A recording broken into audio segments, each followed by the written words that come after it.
Señor, queremos darte las gracias un día más por poder estar congregados en tu nombre. Gracias por tu presencia.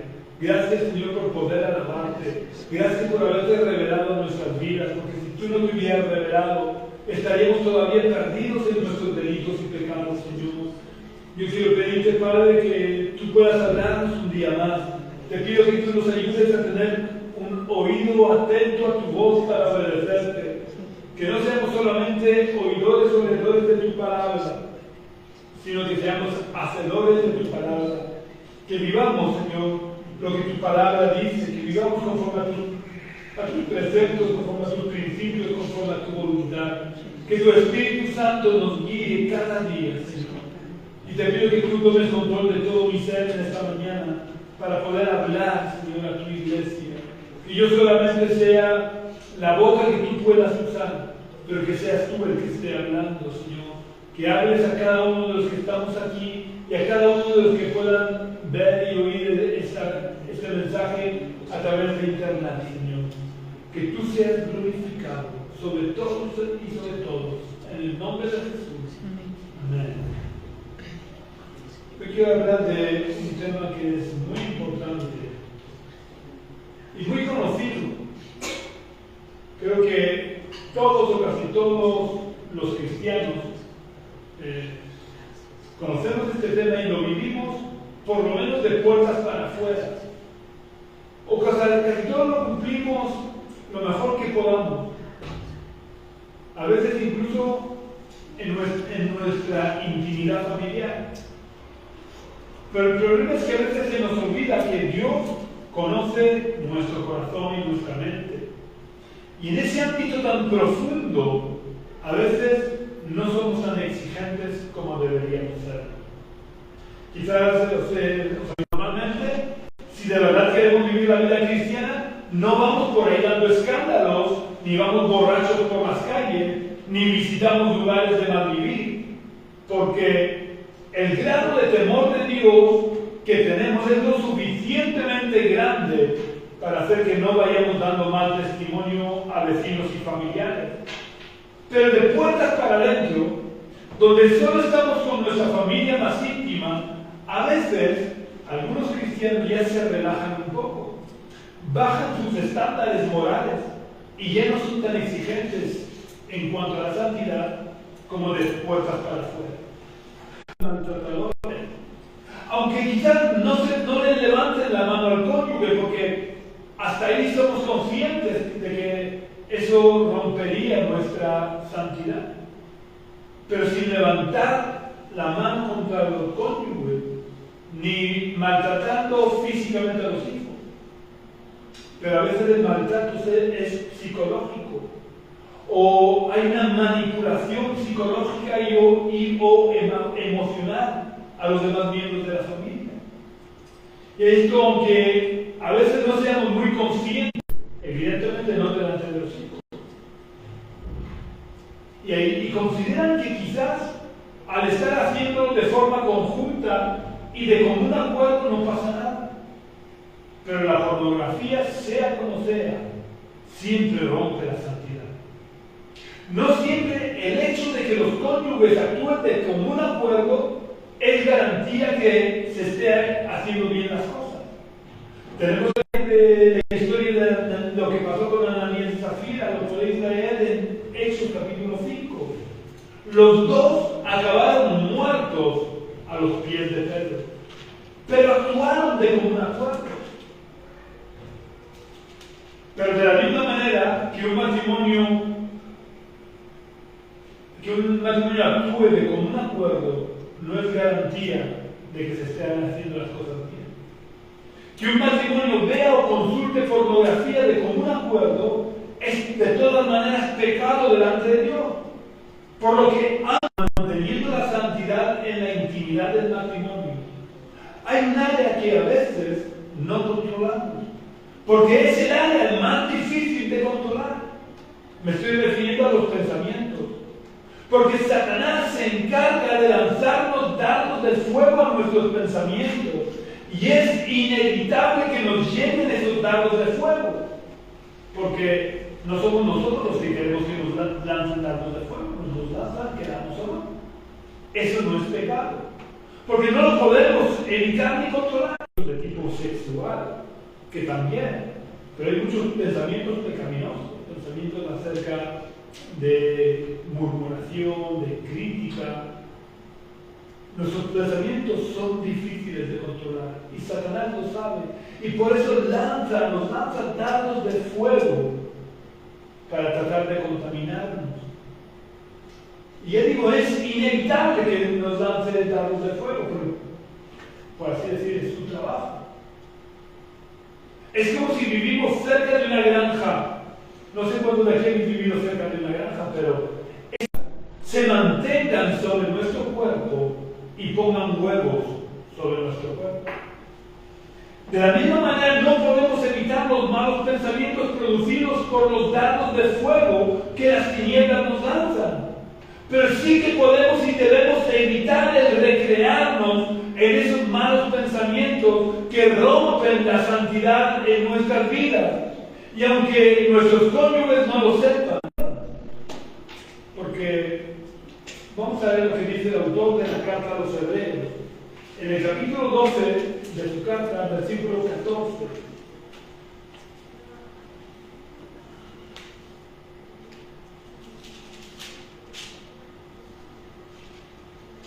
En Hebreos capítulo 12, versículo 14, el autor de la carta dice: seguid la paz con todos y la santidad, sin la cual nadie verá al Señor.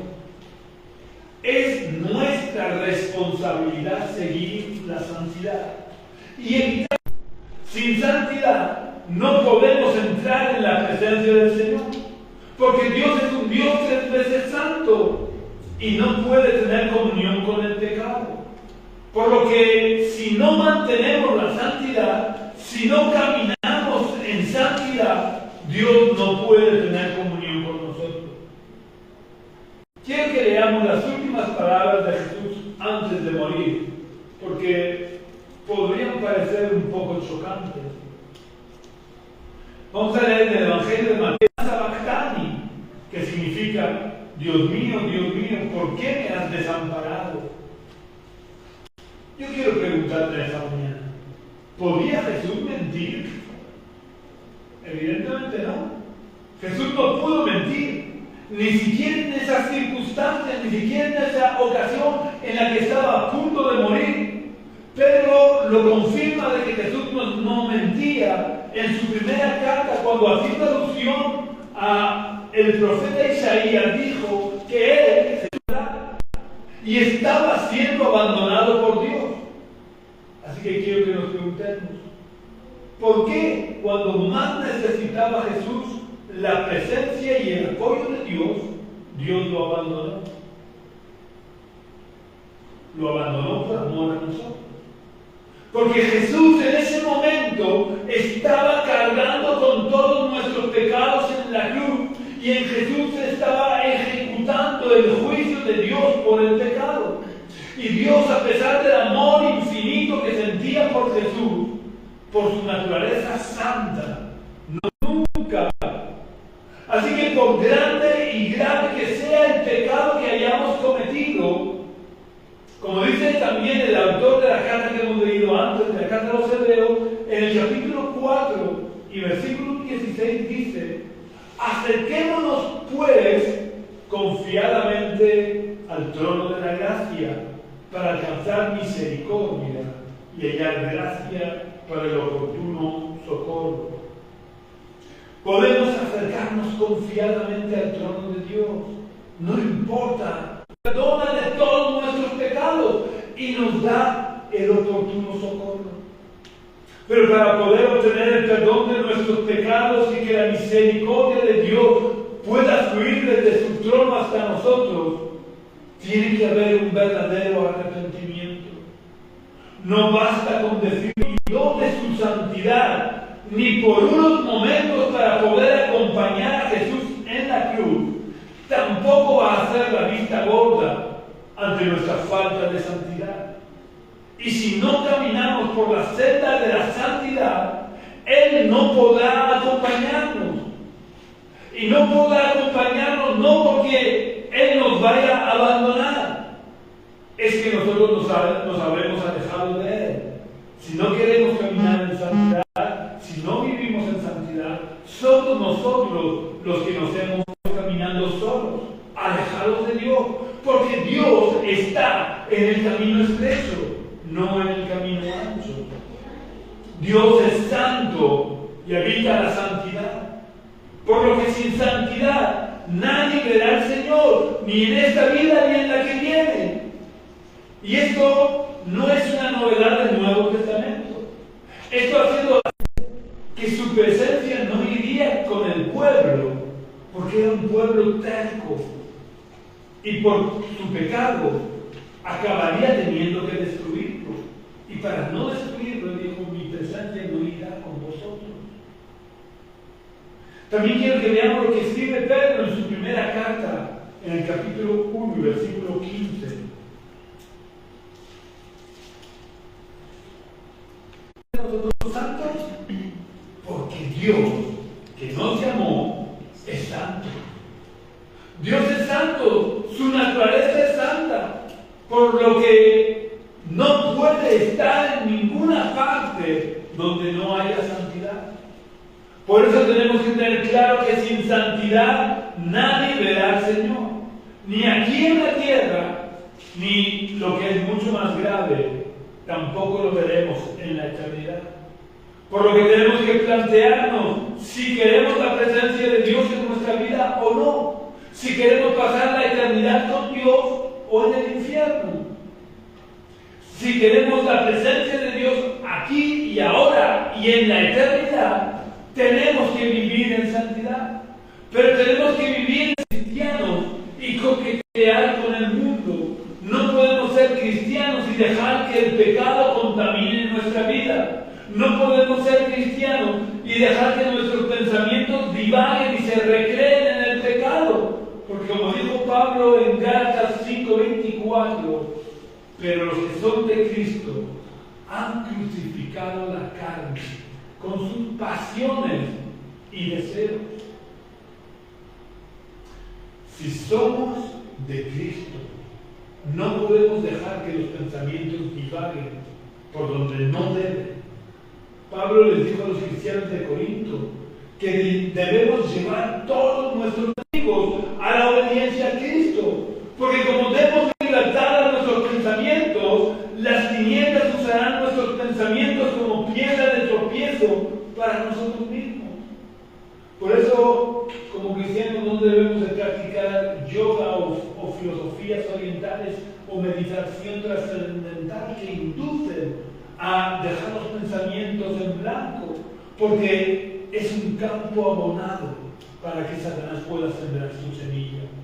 Eso no quiere decir que podamos hacer ejercicios como los que hacen en el yoga, pero todo lo que es la filosofía del yoga no debemos de participar de ella. Porque Pablo dice claramente, no que dejemos nuestros pensamientos en blanco, lo que Pablo dice es que debemos de llevarlos cautivos a la obediencia a Cristo. Y debemos de tener bien claro que las tinieblas no saben lo que pensamos, porque el único que puede escudriñar nuestra mente, nuestros pensamientos, es Dios. Solo Dios y nosotros sabemos lo que pensamos, el efecto que deseamos que tenga. Para entender esto, imaginemos una fortaleza medieval y un ejército que está atacando esa fortaleza y la asedia. Cuando el ejército atacante lanza bolas de fuego con catapultas contra la fortaleza que logran superar las murallas, ellos no saben lo que hay detrás de la muralla, pero podían saber el resultado, podían saber si esas bolas de fuego habían logrado su objetivo por el fuego y el humo que veían salir de detrás de la muralla, o por el ruido de lo que hacían los muros al caer como consecuencia de ser alcanzados por las bolas de fuego. El ejército atacante no sabía lo que había detrás de la muralla, pero sabían más o menos el efecto que producían las bolas de fuego. De la misma manera, las tinieblas no conocen nuestros pensamientos, pero pueden saber el efecto de los dardos de fuego que nos dan y mantenerlos en cautiverio para que los dardos de fuego que el maligno nos lanza no tengan efecto en nuestras vidas. Porque si logran romper los muros de contención de nuestros pensamientos nos llevarán a romper la santidad que necesitamos mantener para tener relación con Dios. ¿Es fácil vivir en santidad y mantener nuestros pensamientos en santidad? No, de ninguna manera. No es fácil. Pero nunca Dios nos dijo el camino ancho, el camino espacioso, el camino en el que no hay restricciones, es el camino que lleva a la perdición, que nos lleva a la separación de Dios y que por tanto nos lleva a la muerte eterna. El camino de la santidad, el camino que lleva a la vida no es fácil, porque empieza a los pies de una cruz. No para que nos colguemos esa cruz del cuello o para que la usemos como... El camino de santidad es la cruz donde debemos de clavar nuestros pensamientos para que seamos santos en toda nuestra manera de vivir, para que seamos santos en toda nuestra manera de pensar y así podamos cumplir lo que dijo Pablo a los cristianos de Corinto, a los cristianos de Filipos, en su carta a los Filipenses, capítulo 4, versículo 8. Filipenses 4, 8.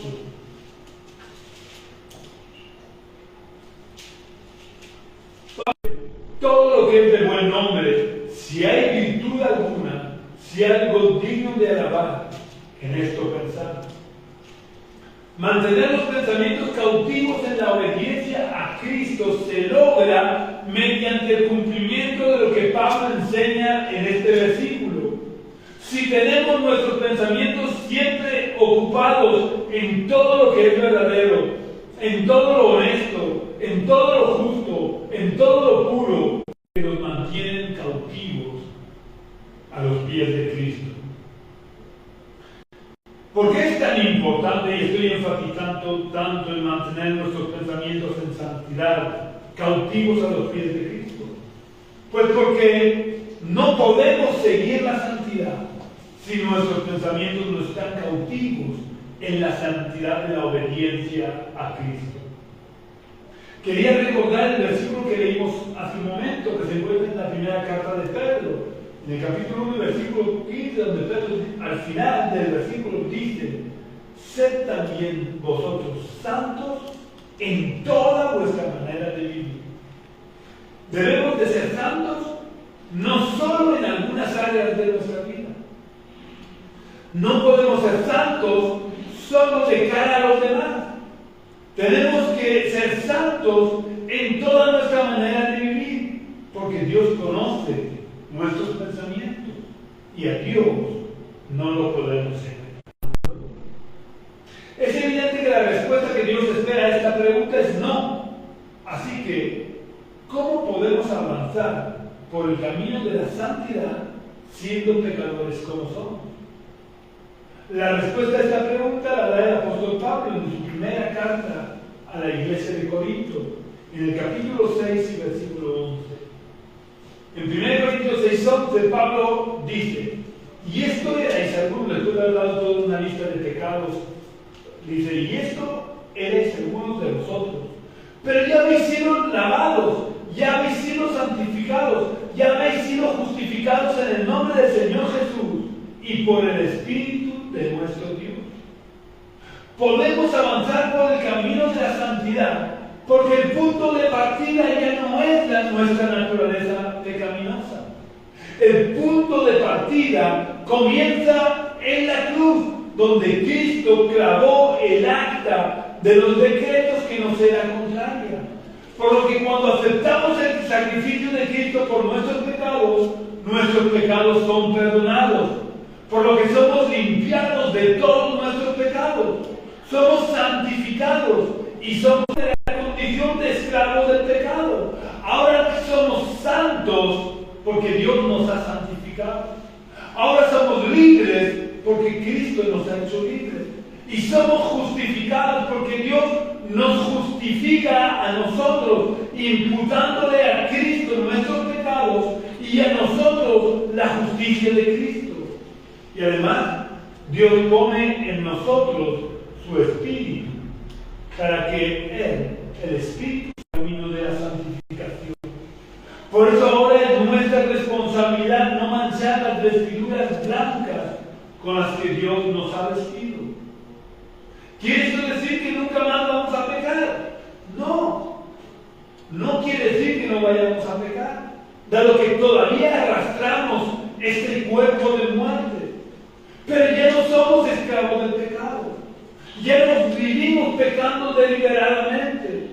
Ahora somos santos que de vez en cuando, por nuestra humana debilidad, pecamos.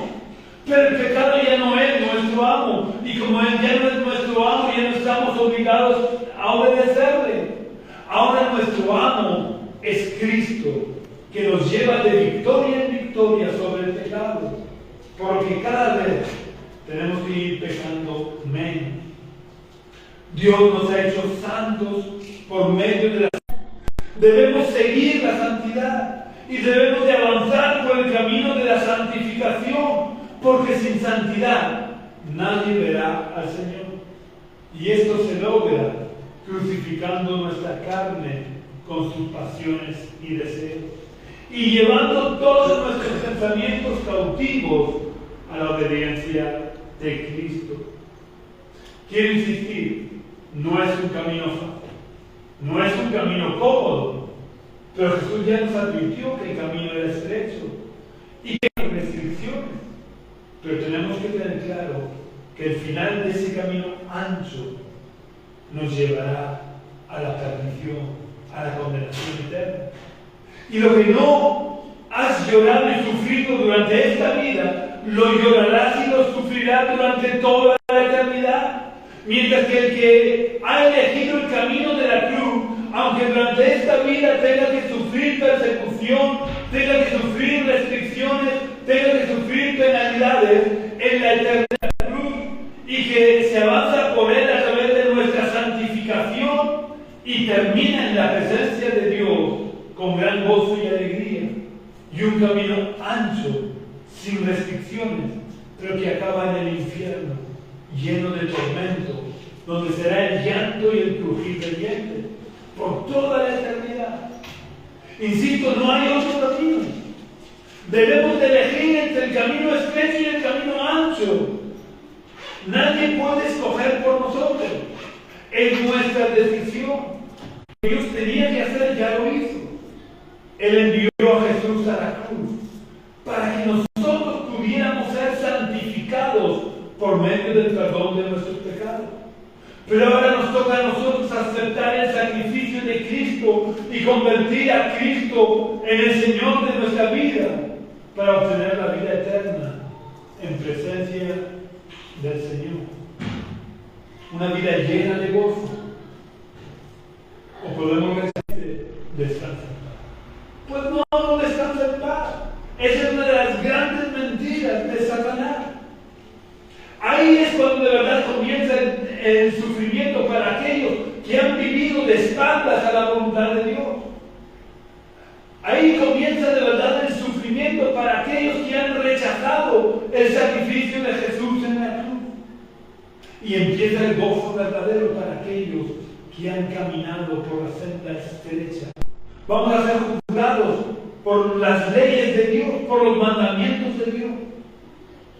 Dios ha dejado claro a través de su palabra que Él es el que nos santifica. Pero nosotros somos los que tenemos que avanzar por el camino de la santificación durante toda nuestra vida, dejando que Cristo sea el Señor de nuestra vida y permitiendo que el Espíritu Santo nos guíe por el camino de la santificación para que seamos santos como Él es santo. Pero que tenemos que ser santos en toda nuestra manera de vivir, no solo en algunas áreas de nuestra vida. Porque ya digo, somos humanos humanos tenemos debilidades humanas que a veces nos arrastran al pecado. Pero eso no quiere decir que nos salgamos del camino. Porque el apóstol Juan en su primera carta, capítulo 2 y versículo 1, dice: hijitos míos, estas cosas os escribo para que no pequéis. ¿Para qué? Para que no pequéis. Pero si alguno ha pecado, y todos pecamos algunas veces en nuestra vida, más de alguna vez, pero si alguno ha pecado, abogado tenemos para con el Padre, a Jesucristo el justo, porque Él pagó por nuestros pecados. Cuando Satanás nos acusa delante del Padre y dice: mira, ese tu hijo ha pecado, Jesús le dice: sí, pero yo cargué con su pecado en la cruz. Por eso es tan necesario que aceptemos el sacrificio de Jesús abogado para con el Padre, para que no tengamos ninguna condenación. Solo necesitamos arrepentirnos de todo corazón de nuestros pecados y Dios nos perdona. Pero como Jesús le dijo a la mujer pillada justo en el acto de adulterio: ni yo te condeno, vete y no peques más.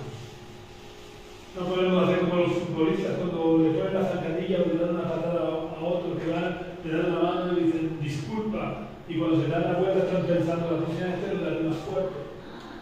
A Dios no lo podemos engañar porque Dios conoce nuestra mente. Avanzar por el camino estrecho, avanzar por el camino de la santificación y arrepentirnos de corazón cuando cometemos pecado y pasar la eternidad con el Cristo resucitado, o avanzar por el camino ancho, sin restricciones, pero que nos lleva hacia el infierno. Tú decides. Si escoges el camino estrecho, que empieza al pie de una cruz y que termina en la presencia de Dios, el primer paso que debes de dar es entregarle tu corazón y tu voluntad a Jesús. Por eso quiero invitarte a que aceptes el regalo que me ofreces de la salvación.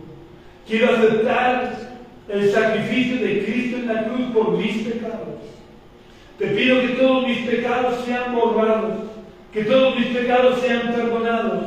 Me arrepiento, Señor, y a partir de ahora quiero comenzar a caminar por el camino estrecho, el camino de la santificación. Que tu Espíritu Santo me guíe, que tu Espíritu Santo me capacite para poder caminar por el camino estrecho, Señor. Yo te pido, Señor, que tú reines en mi corazón y en mi corazón. En varias ocasiones contra las tradiciones de los fariseos. Busca una iglesia donde se predique de verdad el Evangelio. Si no conoces ninguna, puedes llamarme por teléfono. Si vives aquí en Cartagena, puedes visitarnos aquí en la calle Río Júcar, número 19. Pero si vives fuera de Cartagena, puedes llamarme por teléfono al teléfono que está en la página de Facebook o de Google, creo que aparece también mi teléfono. Preferiblemente llámame por las tardes, porque por las mañanas trabajo. Si no has hecho la oración, compartir este vídeo en todas tus redes sociales para hacer más eficaz, más efectiva la predicación de la verdad. Quiero también decirte que este domingo que viene no vamos a tener culto presencial. Tenemos culto el domingo 14